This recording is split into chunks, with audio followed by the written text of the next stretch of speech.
The clock on the wall showed 6:30 in the evening when Tom finally wiped his hands clean with an old rag. His back hurt from bending over car engines all day, and his fingers were black with oil that never seemed to wash off completely. The small auto repair shop where he worked was quiet now. His boss had left an hour ago, but Tom stayed to finish fixing Mrs. Garcia's old Honda. She was a widow who lived alone, and Tom knew she couldn't afford to miss work if her car wasn't ready tomorrow. Tom looked around the empty shop one more time before turning off the lights. The place smelled like motor oil and rubber, scents that had become as familiar to him as the smell of coffee in the morning. He grabbed his worn jacket from a hook near the door and stepped outside into the cool evening air. His pickup truck sat in the parking lot, looking as tired as he felt. The red paint had faded to a dull orange, and there was a dent in the front bumper from when he had hit a pothole last winter. But the engine ran well because Tom took care of it himself. He couldn't afford to have car problems when Amy depended on him. Amy was his 8-year-old daughter, and she was waiting for him at their neighbor's house. Mrs. Chen watched Amy after school every day until Tom finished work. It wasn't the best situation, but Mrs. Chen was kind and only charged him $20 a week. Tom was grateful for small mercies like that. As he drove through the quiet streets toward home, Tom's mind wandered to the pile of bills sitting on his kitchen table. The rent was due in 3 days, and Amy needed new school shoes. Her current pair had holes in the bottom that he had covered with pieces of cardboard, but the cardboard was getting wet when it rained. Tomorrow was supposed to be rainy. The radio in his truck played soft music, and Tom tried not to think about money.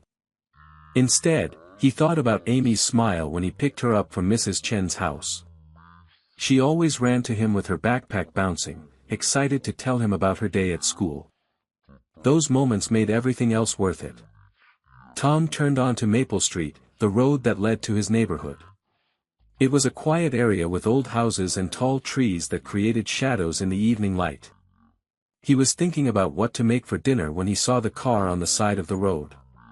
It was a beautiful black sedan, the kind that cost more money than Tom made in 2 years.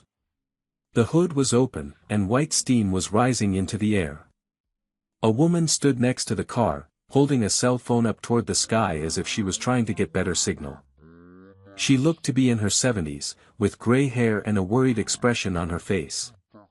Tom's first thought was to keep driving. He was tired, hungry, and wanted to get home to Amy. But something about the woman's posture made him slow down. She looked helpless and scared, standing alone next to her broken car as darkness began to fall. He pulled his truck over and got out. The woman looked up as he approached, and he could see relief in her eyes. "Excuse me," Tom said politely. "Do you need help with your car?" The woman's face brightened. "Oh, thank goodness.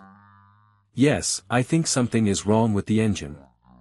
It started making a terrible noise about 10 minutes ago, and then all this steam began coming out." Tom nodded and walked over to look under the hood. Even in the dim light, he could see the problem immediately. The upper radiator hose had come loose, and coolant was leaking everywhere.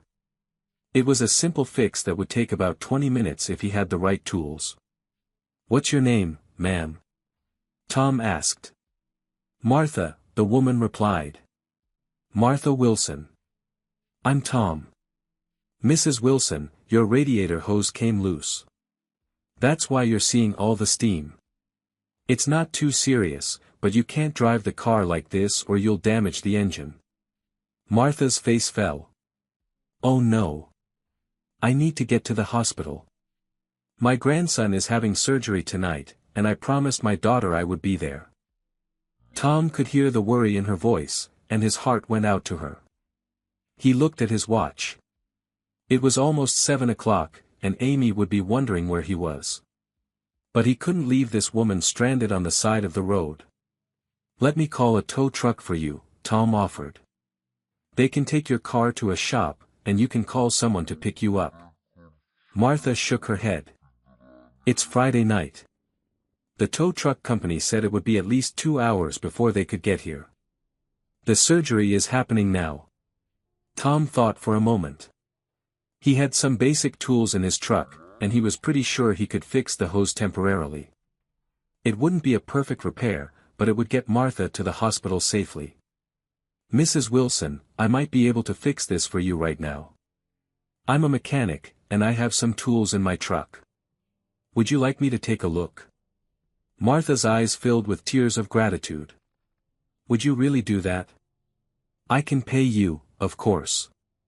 Tom was already walking back to his truck to get his toolbox. "Don't worry about payment right now. Let's just get you to that hospital." He retrieved his tools and a small flashlight from his truck. The light was fading fast, and he needed to see what he was doing. As he worked, Martha stood nearby and told him about her grandson. "His name is Michael," she said. "He's only 12 years old, and he needs to have his appendix removed. My daughter Sarah is so worried. This is her first child, and she's never been through anything like this before." Tom nodded as he worked to tighten the hose clamp. He understood what it was like to worry about a child. Every time Amy got sick, even with just a cold, he felt helpless and scared. "I'm sure Michael will be fine," Tom said gently. "Appendix surgery is very common these days. The doctors know exactly what to do." It started to rain lightly as Tom worked. The drops felt cold on his back, but he ignored them and focused on the repair. He had to remove the old clamp completely and replace it with a new one from his emergency kit. His hands were getting wet and slippery, making the work harder. Martha noticed the rain and looked concerned. "Oh dear, you're getting soaked. Maybe we should wait for the tow truck after all." "It's okay," Tom replied, not looking up from his work. "I'm almost finished. Just a few more minutes." As he worked, Tom thought about Amy waiting for him at Mrs. Chen's house. He had promised to help her with her math homework tonight, and she had been excited about showing him a drawing she made at school. But he couldn't leave Martha stranded, especially when her grandson needed her. The rain was getting heavier now, and Tom's clothes were starting to stick to his skin. His flashlight was getting wet, making it harder to see the engine parts clearly. But he kept working steadily, checking and double-checking each connection. "There," Tom said finally, straightening up and wiping his hands on his already dirty rag. "That should hold long enough to get you to the hospital. But you'll need to have it properly repaired in a few days." Martha looked at the engine with amazement. "You fixed it that quickly? In the rain?" Tom smiled and closed the hood. "It wasn't too complicated. Just a loose hose. Your car should run fine now." Martha reached into her purse and pulled out her wallet. "How much do I owe you? This kind of repair must cost at least $100. Tom shook his head and held up his hands. "No payment necessary, Mrs. Wilson. I'm just glad I could help." "But you spent so much time, and you got completely soaked," Martha protested. "I insist on paying you something." Tom thought about the bills on his kitchen table and Amy's shoes with holes in them. The money would definitely help, and Martha clearly could afford to pay. Her car alone was worth more than Tom had ever owned. But something inside him wouldn't let him accept payment from a grandmother worried about her grandson. "Mrs. Wilson, I have a daughter about your grandson's age," Tom said quietly. "If Amy ever needed help and I couldn't be there, I would hope someone would help her the way I'm helping you tonight. That's payment enough for me." Martha stared at him for a long moment, and Tom could see that she was deeply moved. "You're a very kind man, Tom. What's your last name?" "Parker," Tom replied. "Tom Parker. Well, Mr. Parker, I want you to know that your kindness tonight means more to me than you'll ever know. I'll never forget what you've done." Tom smiled and began packing up his tools. "Just drive safely to the hospital, and give Michael my best wishes for a quick recovery." Martha got into her car and started the engine. It ran smoothly, with no signs of the problem that had stranded her. She rolled down her window as Tom walked back toward his truck. "Mr. Parker," she called out. "What kind of work do you do? Besides helping strangers in the rain, I mean." I'm a mechanic at Johnson's Auto Repair on 5th Street, Tom replied. Have been for about 6 years now. Martha nodded thoughtfully. And you have a daughter? Yes, ma'am. Amy. She's 8 years old and the most important thing in my world. I'm sure she's very proud to have such a good father, Martha said softly.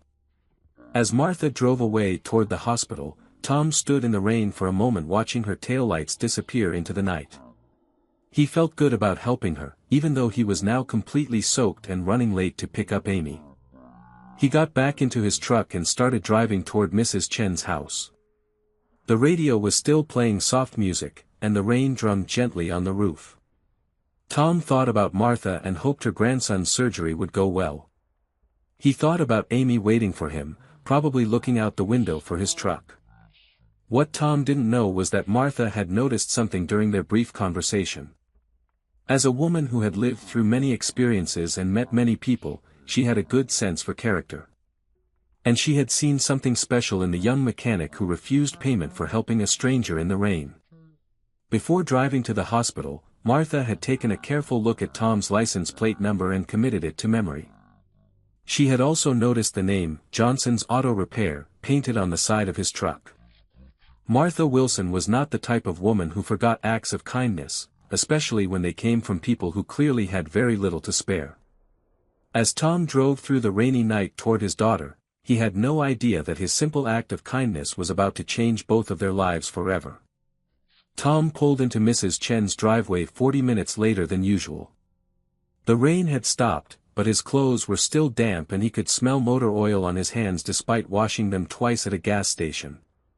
He hurried to the front door, knowing that Amy would be worried about him being late.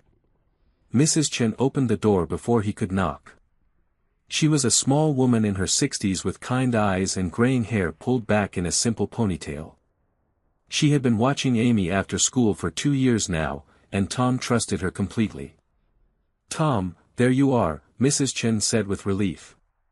Amy was getting worried. "She kept looking out the window for your truck." "I'm sorry I'm late," Tom said. "I stopped to help someone with car trouble." "Is Amy okay?" Before Mrs. Chen could answer, Amy came running to the door. Her brown hair was in 2 braids, and she wore a yellow sweater that was getting too small for her growing frame. When she saw her father, her face lit up with a bright smile. "Daddy!" Amy called out, throwing her arms around his waist. "I thought you forgot about me." Tom hugged his daughter tightly, feeling guilty about being late. "I could never forget about you, sweetheart. I had to help someone whose car was broken. Are you ready to go home?" Amy nodded and ran back into the house to get her backpack. Tom thanked Mrs. Chen and paid her the daily rate of $4. It wasn't much money, but Tom knew that Mrs. Chen watched Amy more out of kindness than for the small payment. During the short drive home, Amy chattered excitedly about her day at school. She had gotten an A on her spelling test and had drawn a picture of a rainbow during art class. Tom listened carefully, asking questions and praising her accomplishments. These conversations were the best part of his day. Their apartment was on the 2nd floor of an old building on Pine Street. The stairs creaked as they climbed up, and Tom noticed that the hallway light was burned out again. He made a mental note to ask the landlord about fixing it, though he knew it might take weeks before anything was done. Inside their small apartment, Tom looked around at their simple home. The living room and kitchen were combined into one space, with an old couch, a small television, and a kitchen table that wobbled when you put too much weight on one side. Amy's bedroom was barely big enough for a single bed and a small dresser, while Tom slept on the couch every night. "Daddy, can we have spaghetti for dinner?" Amy asked as she hung her backpack on a hook by the door. Tom opened the refrigerator and checked their food supply. He had ground beef that needed to be used soon and a box of pasta in the cabinet. "Spaghetti sounds perfect. Why don't you start your homework while I cook?" Amy settled at the kitchen table with her math worksheet while Tom began browning the ground beef in their one good frying pan. The kitchen was small but functional, and Tom had learned to make satisfying meals with simple ingredients. Cooking relaxed him after long days at the shop. "Daddy, can you help me with this problem?" Amy asked, holding up her pencil. "I don't understand what 7 times 9 equals." Tom left the stove for a moment and sat next to his daughter. The math problem was about multiplication, something they had been working on together for weeks.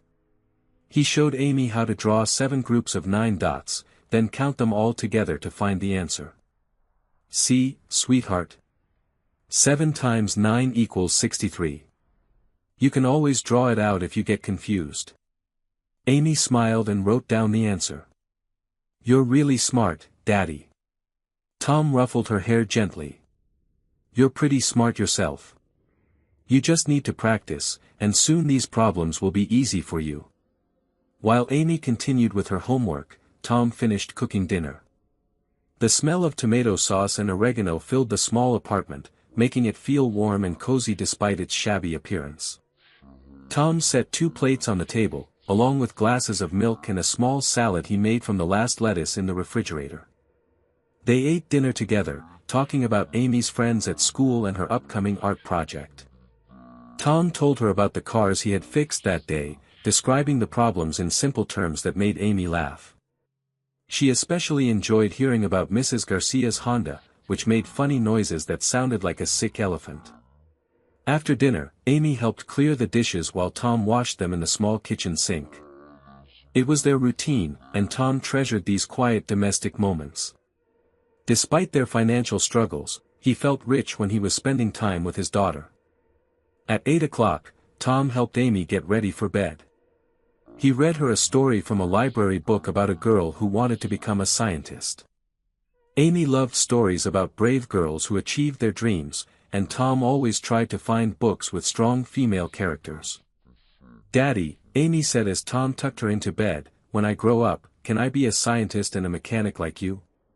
Tom smiled and kissed her forehead. "You can be anything you want to be, Amy. You're smart and kind, and that means you can achieve any dream you set your mind to." After Amy fell asleep, Tom sat at the kitchen table and looked through the stack of bills he had been avoiding all week. The electric bill was higher than expected, the rent notice had a late fee attached, and Amy's school had sent home a form for a field trip that cost $15.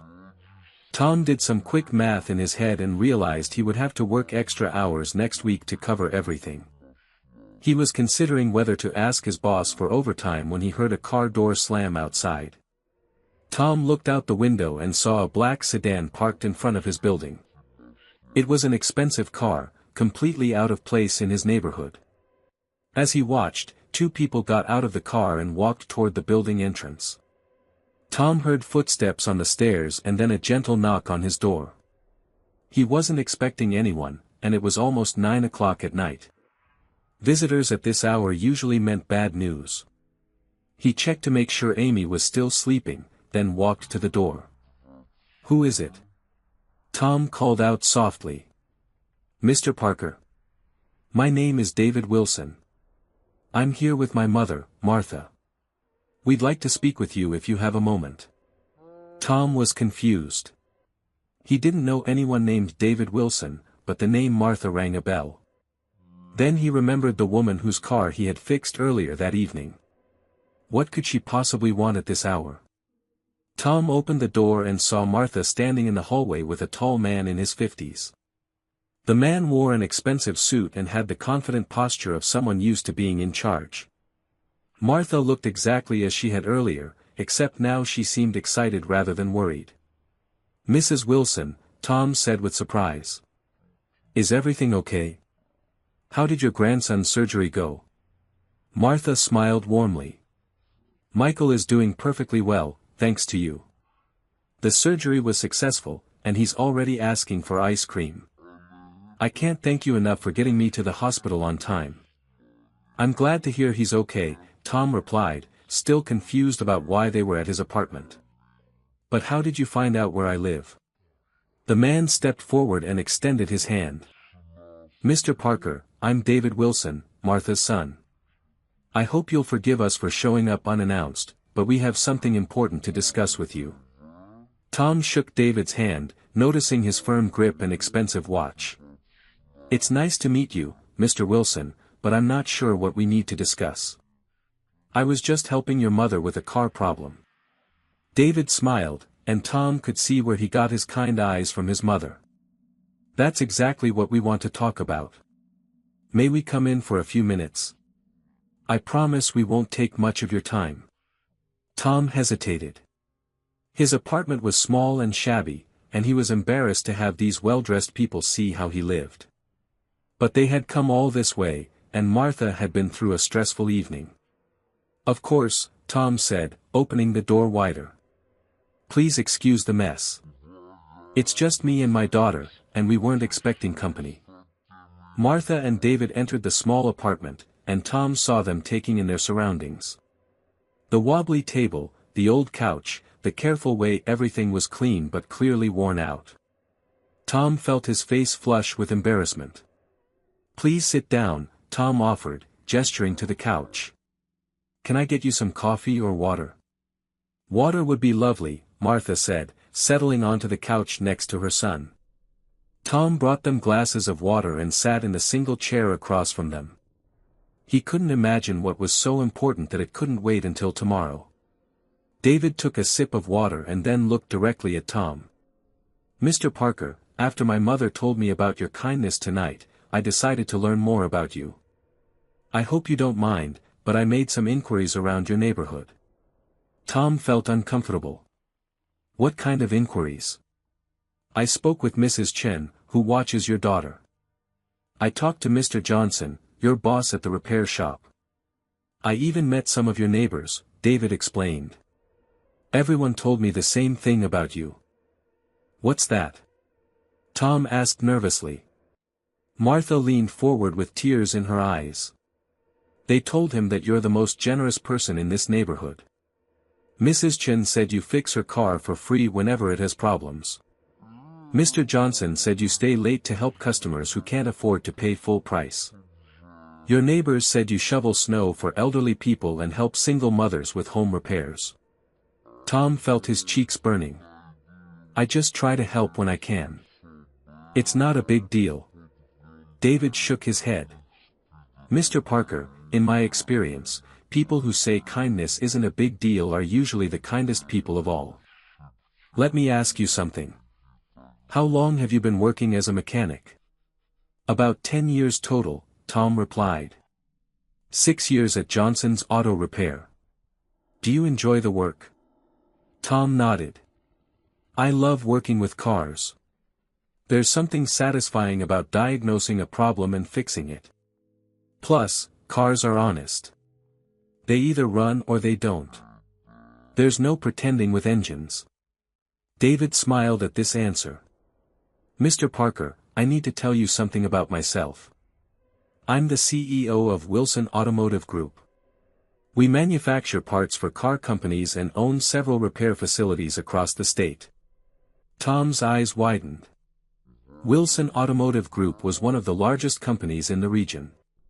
He had seen their trucks delivering parts to Johnson's shop many times. My mother told me about your character tonight, David continued, but talking to your neighbors confirmed what I suspected. You're exactly the kind of person I've been looking for. Looking for? Tom asked. We're opening a new repair facility next month, about 20 minutes from here. It's going to be our flagship location, focusing on high-end automotive service with a community outreach program.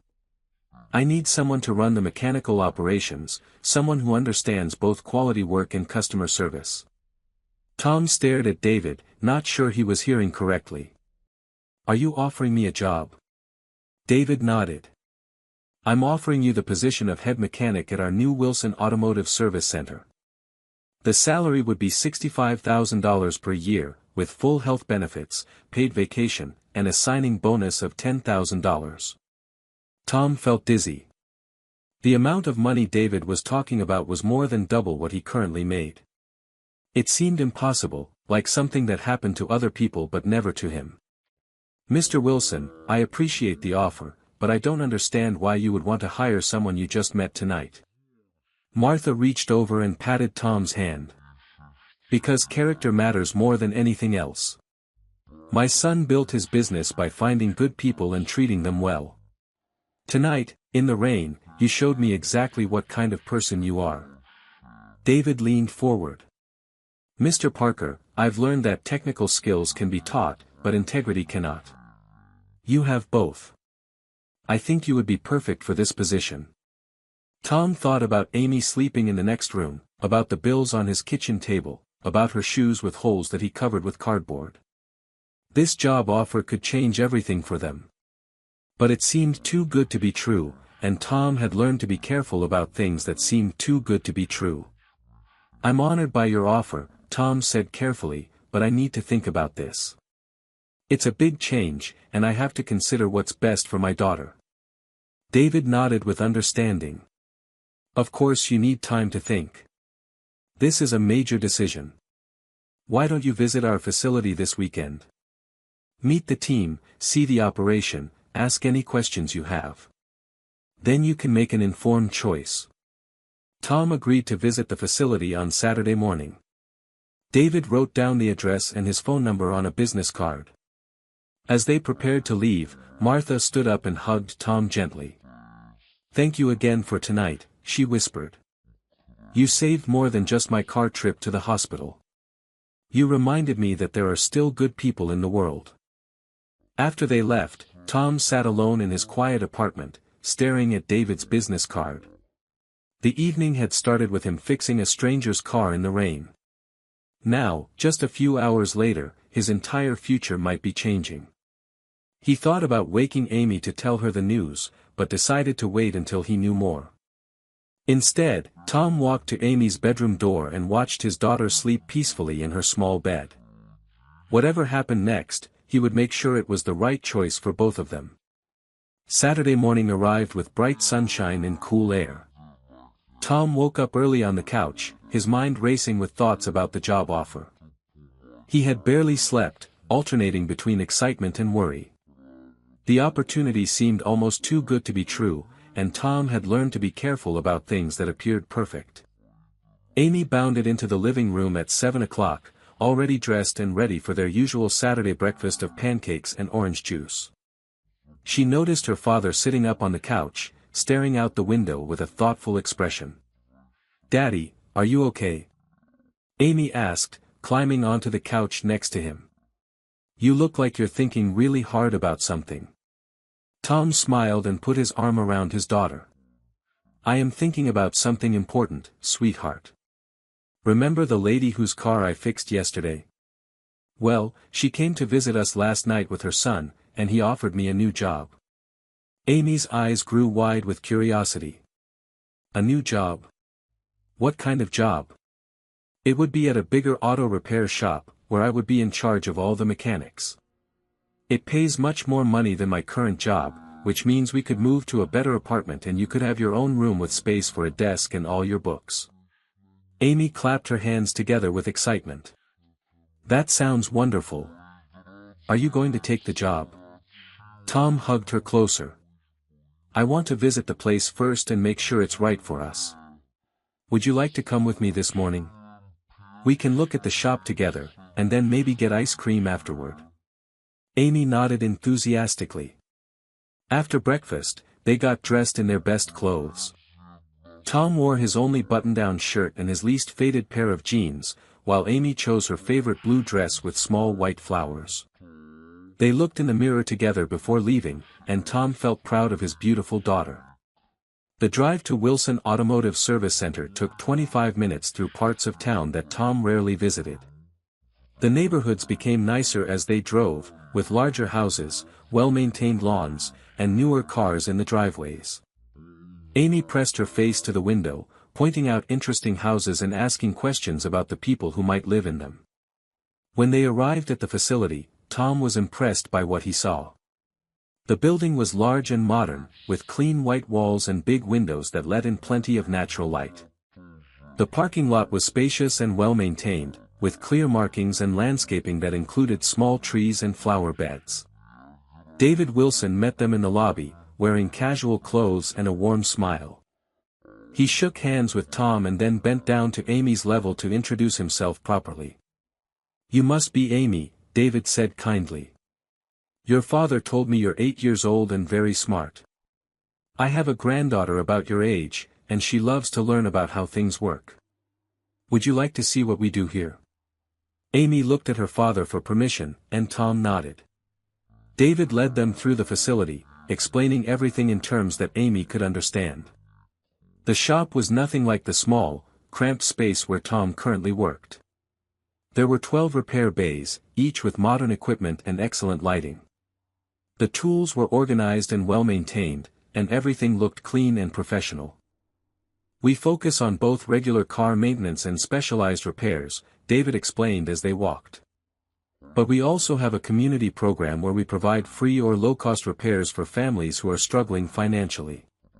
Tom was impressed by this information. How does the community program work? David showed them a separate area of the shop with 4 additional repair bays. Every Saturday, we open these bays to help people who can't afford regular repair costs. Local churches and social service agencies refer families to us, and our mechanics volunteer their time to help. We provide the parts at cost and the labor for free. Amy tugged on Tom's shirt. Daddy, that's just like what you do for Mrs. Chen and our neighbors. David smiled at Amy's observation. Your father has been helping people in his community for years. That's exactly the kind of spirit we want to have here. They met several of the mechanics who would be working under Tom's supervision. Each person seemed friendly and knowledgeable, and Tom could tell they respected David as an employer. The head of the community program was a woman named Lisa, who had been organizing volunteer repair work for 3 years. We've been waiting for someone like you, Lisa told Tom. David says you understand both the technical side and the human side of this work. That combination is rare. After touring the facility, David took Tom and Amy to his office to discuss the details of the job offer. The office was comfortable but not fancy, with family photos on the desk and certificates on the wall showing David's involvement in various charity organizations. Mr. Parker, I hope you can see that this is a serious operation, David said as they sat down. We're not just offering you a job because my mother liked you. We need someone with your skills and character to help us build something meaningful here. Tom appreciated David's directness. The facility is impressive, and I can see that you care about quality work. But I have to ask why you're willing to pay me so much more than I'm currently making. I don't want to accept something I haven't earned. David leaned back in his chair and considered his answer carefully. Mr. Parker, I've been in business for 25 years. I've learned that the most expensive mistake you can make is hiring the wrong person, no matter how little you pay them. The best investment you can make is hiring the right person and paying them what they're worth. Amy had been quietly looking at the family photos on David's desk. Mr. Wilson, is this your granddaughter? She asked, pointing to a picture of a girl about her age. That's Emma, David replied warmly. She's 9 years old and loves to draw and read books about science. Maybe you two could be friends someday. Tom thought about David's offer as they drove home. The salary would change everything for Amy and him. They could move to a safe neighborhood with good schools. Amy could have her own bedroom, new clothes, and all the books she wanted.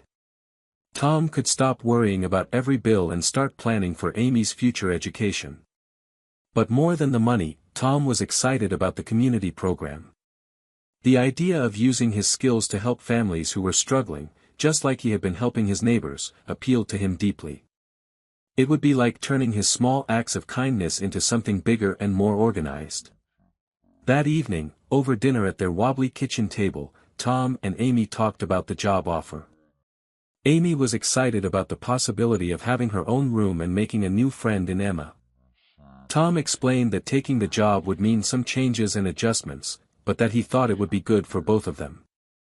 Daddy, Amy said seriously, if you take this job, will you still have time to help people like Mrs. Chen? Tom smiled at his daughter's question. It showed him that she understood the important things in life, even at 8 years old. Actually, sweetheart, this job would let me help even more people. And I would still have time for you, which is the most important thing of all. On Monday morning, Tom called David and accepted the job offer. David was delighted and suggested that Tom start in 2 weeks, giving him time to finish his current projects and help his old boss find a replacement. The 2 weeks passed quickly. Tom's co-workers at Johnson's Auto Repair were sad to see him go but happy about his opportunity. Mr. Johnson, his old boss, shook his hand and said that Tom deserved every bit of good fortune coming his way. Tom and Amy spent those 2 weeks looking for a new apartment. With his higher salary and the signing bonus, they could afford a place in a much better neighborhood. They found a 2-bedroom apartment in a complex with a playground and a small library nearby. Amy's new bedroom had a window that faced east, so she could watch the sunrise every morning. Tom's first month at Wilson Automotive Service Center exceeded all his expectations. The work was challenging and rewarding, and he enjoyed managing a team of skilled mechanics. The community program was especially meaningful to him. Every Saturday, families would bring their cars for repairs they couldn't otherwise afford, and Tom would work alongside volunteers to fix everything from broken air conditioners to worn-out brakes. One Saturday, a single mother named Rosa brought in her old minivan with brake problems. She had 3 young children and worked 2 part-time jobs to support them. The brake repair would normally cost $400, but through the community program, Rosa only paid for the parts. As Tom worked on Rosa's van, he thought about how he and Amy had been in a similar situation just a few months earlier. The memory made him even more determined to do excellent work for Rosa and her family. "Thank you so much," Rosa said when Tom finished the repair. "I was so scared to drive the kids to school with those brakes making noise. Now I know they'll be safe." After 3 months in his new job, Tom had an idea that he shared with David. What if they could expand the community program to include basic car maintenance education? Tom could teach people simple skills like checking oil, changing air filters, and recognizing warning signs of major problems. David loved the idea immediately. "That's brilliant, Tom. If people know how to maintain their cars properly, they'll have fewer expensive emergencies." They started offering free car care classes on Saturday afternoons. Tom would demonstrate basic maintenance while explaining everything in simple terms. Amy often came to help, bringing her homework to do while her father taught. The children of the families attending the classes enjoyed having another kid around, and Amy enjoyed helping them with their schoolwork. One Saturday afternoon, as Tom taught a group of 10 people how to check their tire pressure, he looked around the garage and felt overwhelmed with gratitude. 6 months earlier, he had been struggling to pay rent and worried about Amy's future. Now he was helping entire families learn skills that would save them money and keep them safe. Amy had blossomed in their new life as well. Her new school had smaller classes and better resources, and she was making friends with children from families that valued education. She had joined the art club and the science club, exploring her interests with enthusiasm. The most meaningful moment came on a rainy Thursday evening, exactly 1 year after Tom had first helped Martha with her broken car. Tom was at home helping Amy with a science project when they heard a knock at the door of their new apartment. Tom opened the door to find a teenager holding a bouquet of flowers. The boy looked nervous but determined.